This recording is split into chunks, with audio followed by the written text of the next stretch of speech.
ما ته یو کس وایي تراوی 8 رکعاته دي. ما وایي ټیک ده، وایي ته څومره کوې؟ ما 20 رکعاته کوم. ما ته وایي 8 دي، ما ورته 20 دي. ما سره 20 والا سره د 8 والا د جنګ ضرورت نشته، د جنګ د جګړې. ما چې ته کومې 8 یادې، ما سره ټایم ډېر دی، وخت ډېر دی، اوسګار یم. مدرسې چوټي شوه، درسونه چوټي شوه، به دورې تفسیر خو هغه کېږي، خو د ورځې کېږي، د شپې څه نشته. ما زه 20 رکعاته تراویح کوم اور زما په 20 رکعاته تراویح کې 8 شته. مولا به بره لیکلي تراویح څه شی؟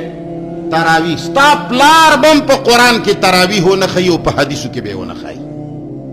چې پلار دې راپاڅي مړ او نیکه دې راپاڅي مړ او امام بخاري راپاڅوي، مسلم راپاڅوي، ته به د رسول الله صلی الله علیه وسلم په الفاظو کې د تراویح نوم دا درته دې دپاره ویم که نه دې خبرو نه خلک فساد جوړوي، خو زه یې ویم دې دپاره چې دا خلک دې لږ پوه شي.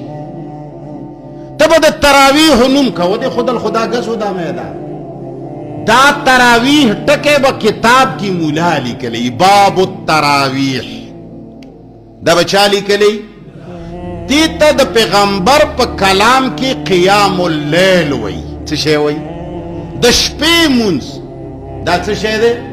دا د شپې مونځ دی، دا نه فرض دی، دا نه واجب دی، دا نه سنت دی، دا مستحب مونځ دی، نفل دی، ثواب دی چې څومره یې کوي.